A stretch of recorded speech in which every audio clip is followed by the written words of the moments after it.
Hi friends, welcome to TNPSC one mark booster. இன்றைக்கி நம்ம unit 4 இந்திய அரசியல் பாலிட்டியில் பார்ட் 3 வீடியோ தான் பார்க்க போகிறோம்.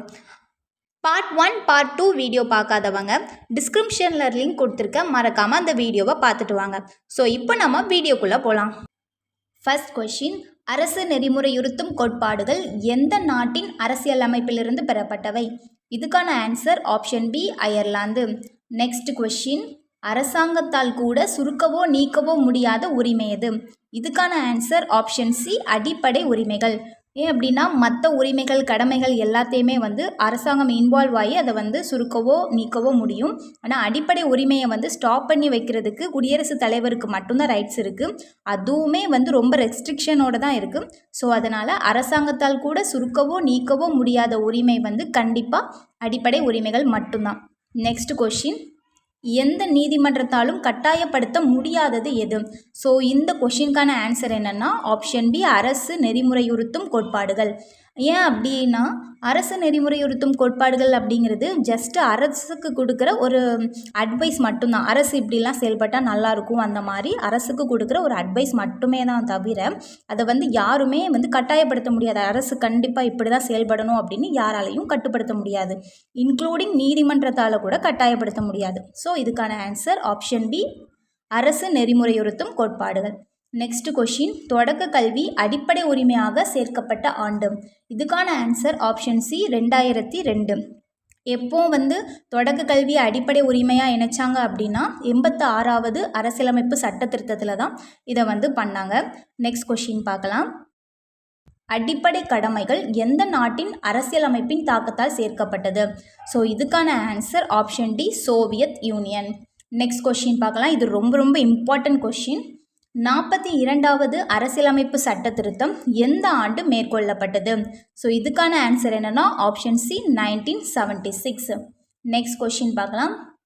1976ஆம் ஆண்டு அமைக்கப்பட்ட எந்த கமிட்டி அரசியலமைப்பு சட்ட திருத்தத்தை பரிந்துரைத்தது?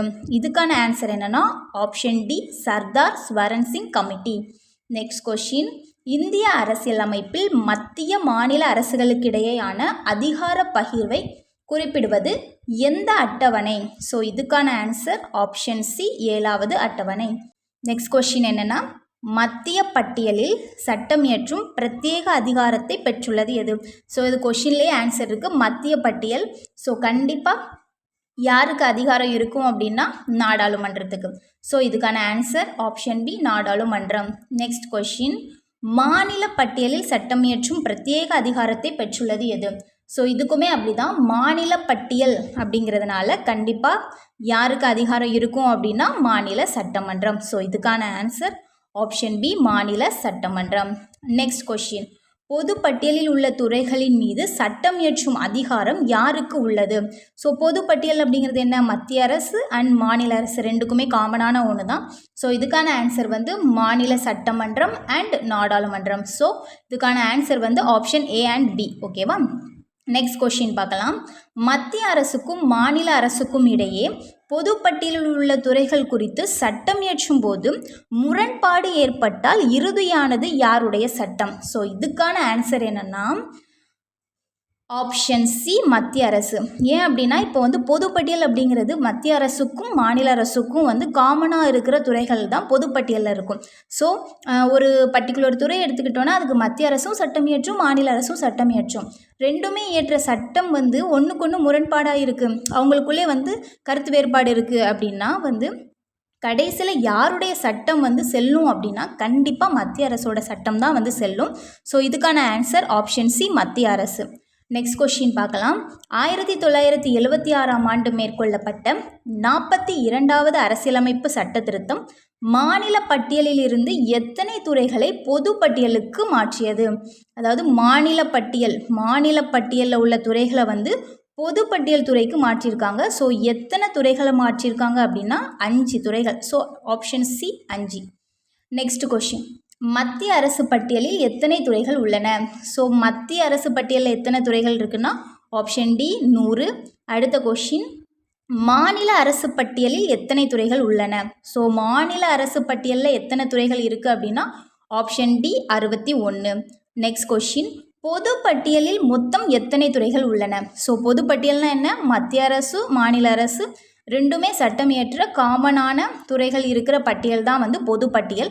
ஸோ இதில் எத்தனை துறை இருக்குது அப்படின்னா ஆப்ஷன் பி 52. நெக்ஸ்ட் கொஷின், அலுவலக மொழிகள் பற்றி விளக்கும் அரசியல் அமைப்பின் சட்டப்பிரிவுகள் எவை? ஸோ இதுக்கான ஆன்சர் ஆப்ஷன் பி 343 டு 351 சட்டப்பிரிவுகள் தான் அலுவலக மொழிகள் பற்றி நமக்கு வந்து விளக்கும். நெக்ஸ்ட் கொஷின் பார்க்கலாம். தொடக்கத்தில் 8வது அட்டவணையில் அங்கீகரிக்கப்பட்ட மொழிகள் எத்தனை? இதுக்கான answer option B 14. Next question, தற்போது 8வது அட்டவணையில் அங்கீகரிக்கப்பட்டுள்ள மொழிகள் எத்தனை? இப்போ எத்தனை மொழிகள் வந்து அங்கீகரிக்கப்பட்டதாக இருக்குது 8வது அட்டவணையில் அப்படின்னா இதுக்கான answer option C 22. Next question பார்க்கலாம். இது ரொம்ப இம்பார்ட்டன்ட் கொஷின். இந்திய அரசு செம்மொழிகள் என்னும் புதிய வகைப்பாட்டை ஏற்படுத்த தீர்மானித்த ஆண்டு எது? ஸோ இதுக்கான ஆன்சர் என்னென்னா ஆப்ஷன் சி 2004. இந்த வருஷம்தான் தமிழ் மொழியை வந்து செம்மொழியாக அறிவித்தாங்க. ஸோ ஆஸ்பிரண்ட்ஸ், இன்னைக்கான 20 இம்பார்ட்டன்ட் கொஷின்ஸ் முடிஞ்சது. இந்த கொஷின்ஸ் எப்படி இருந்துன்னு மறக்காமல் கமெண்ட் பண்ணுங்கள். நெக்ஸ்ட் பார்ட் விரைவில் அப்லோட் ஆகும். அதை மிஸ் பண்ண வேணான்னா மறக்காமல் நம்ம சேனலை சப்ஸ்கிரைப் பண்ணி பெல் ஐக்கானை கிளிக் பண்ணிக்கோங்க. தேங்க்யூ.